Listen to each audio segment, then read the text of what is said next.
Let's talk about Imran Khan, the former cricket star turned prime minister at the center of a political storm in Pakistan. आखिरी गेंद तक मैं मुकाबला करता हूं. He was kicked out of office last year, is now facing more than 100 legal cases, and was briefly arrested in May. It led to huge protests and violence.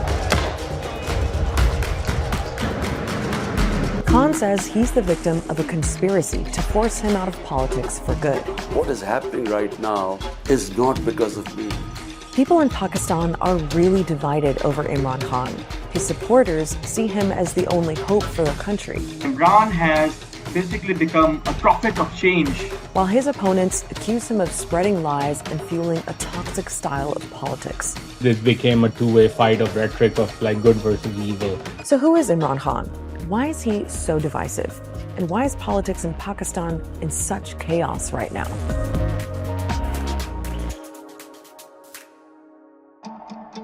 First off, let's run through Imran Khan's backstory.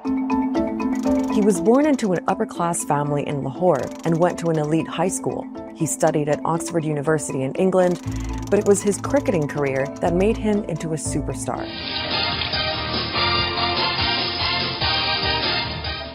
In 1992, he led Pakistan to its first and only World Cup victory, and then retired from the sport. He's easily the greatest Pakistani cricketer of all time. A very glamorous cricketer too. That glamour, of course, brought him to the attention of high society in London. In the early 90s, he was hanging out with rock stars and royalty, and married a British aristocrat. But he was also getting into charity work, and raised money to open a cancer hospital in Lahore in memory of his late mother. Here's a cricketer, a public icon, trying to provide free cancer care in a country where this was not accessible for most people. And that then translated into a conversation he had about the role of corruption, improving governance, and then his entry into politics. In 1996, Imran Khan launched his own political party, Pakistan Tehreek-e-Insaf, which means Movement for Justice. He styled himself as an outsider on an anti-corruption mission, but his political career didn't really take off until 2011. That's when he held 2 rallies in Lahore and Karachi. Tens of thousands of people showed up. He was promising to bring a new kind of politics to Pakistan. And 7 years later, that message helped him get elected as prime minister. मैं ये आपके सामने ये pledge करता हूं कि इंशाल्लाह ये एक बिल्कुल आप मुख्तलिफ किस्म की पाकिस्तान में गवर्नेंस देखेंगे. Now, until Khan came on the scene, Pakistani politics was dominated by 2 parties and 2 families. The Bhutto family, which is linked to the PPP, and the Sharif family linked to the PMLN. That's the party of the current Prime Minister, Shehbaz Sharif. For years, the 2 sides have been alternating in power, a pattern that Khan was determined to break. To demolish what he called the grip of dynastic politics in Pakistan. He's very popular among young Pakistanis who do not see the old guard as being representative of their ambitions and aspirations. He's also popular among middle and upper middle and elite classes. They are of the view that Pakistan have been harmed by the politically corrupt elite for too long, and Imran is our hope. Now, there's another layer in Pakistan's politics that you need to know about, and that's the military. Since Pakistan's independence in 1947, there have been several military coups, and generals have ruled directly for 33 years in total. But when there's been a civilian government, the military still plays a big role behind the scenes. They have like such a strong, influential meddling going on that no government in Pakistan really gets formed without their involvement. And it seems that was also the case for Imran Khan, that the military was pretty influential in his rise to power. This is something which is acknowledged by the military leadership of that time. People who have subsequently came out after the retirement and acknowledged and confessed that yes, we have helped Imran win. And Khan actually sold himself as a candidate who could work with the military. They were seen as being on the same page. The constant struggle and tension between civil and military establishments in Pakistan was something that people expected would end with Khan coming into power. But it didn't. Here's what happened. So it's 2018, and Imran Khan's just been elected prime minister. It was actually a pretty contentious election, and his political opponents accused him of fraud. But Khan was popular, and for a lot of people, it felt like a fresh start. Remember, his big thing was tackling corruption, something he said was at the root of most of Pakistan's problems. So he went on a massive anti-corruption drive. Many politicians and government officials were arrested. Khan's supporters approved, but his critics said it was one-sided and that he was only targeting his political opponents, though Khan denies that. Order in the house, please. Another criticism was that Khan's approach created a kind of vindictive and divisive political atmosphere. When he made compromise a bad word, you were all in with Khan or you were anti-Khan for whatever reason, that was the conversation. Khan brought with him an extremely divisive and some would say hateful style of politics. Much of that reflected in the language that he used, haranguing his opponents and accusing them of being thieves and crooks. सिर्फ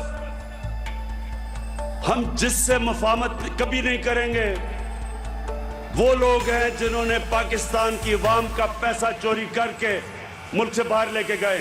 Now, the economy was a big issue when Khan was prime minister. He inherited a lot of problems, including a major debt crisis, and he had to deal with COVID too.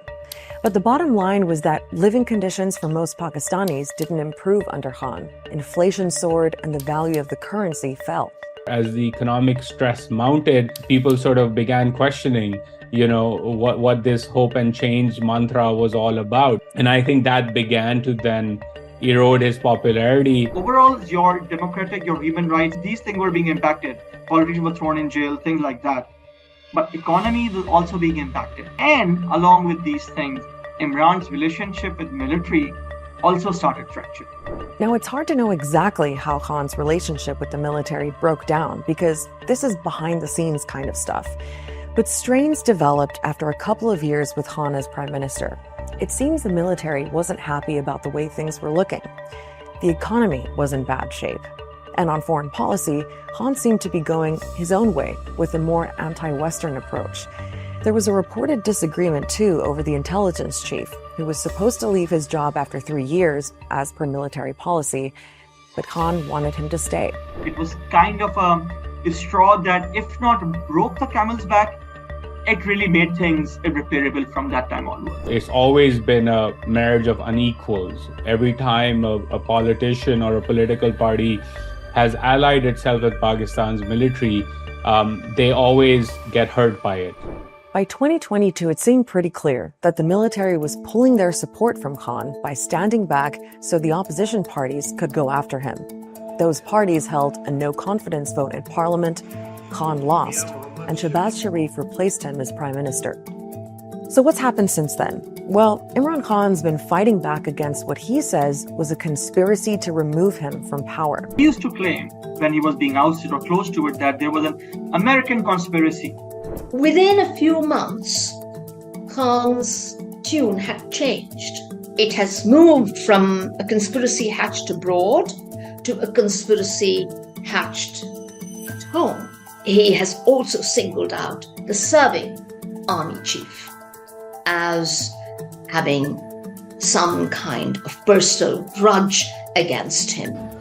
He's held huge rallies all across Pakistan. At one of them, he was shot in the leg, and he says it was an assassination attempt. Now, Khan's been calling for a general election, and under the constitution, that has to happen by October at the latest.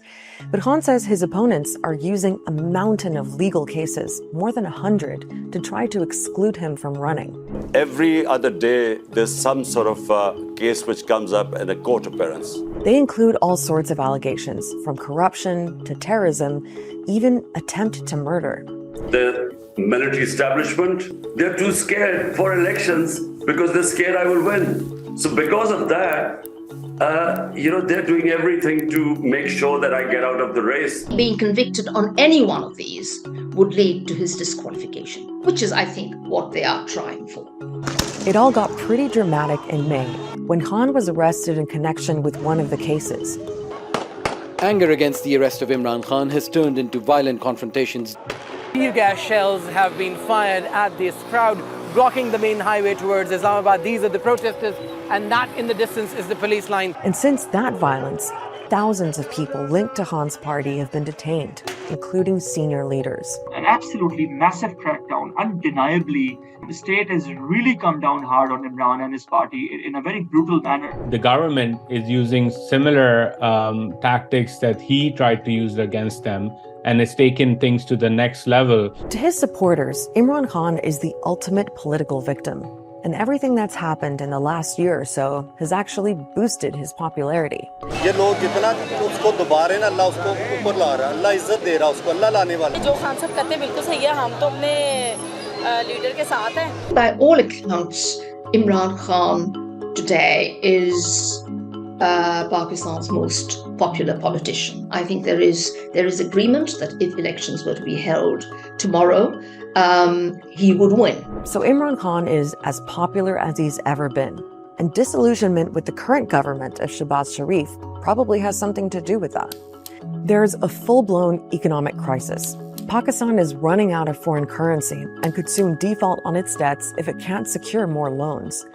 And millions of people are still dealing with the aftermath of last year's floods that left a third of the country underwater.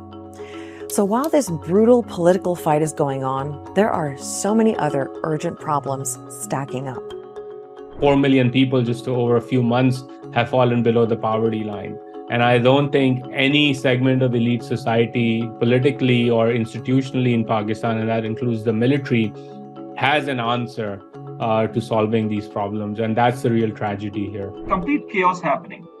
And it's easy to blame Imran Khan for it, or military for it, or this class or that class. And all of these allegations have partial merits.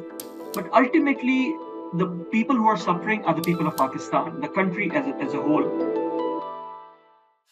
Check out our last explainer on why Arab countries are cozying up to Syria's President Bashar al-Assad. And don't forget to subscribe so you don't miss the next episode of Start Here.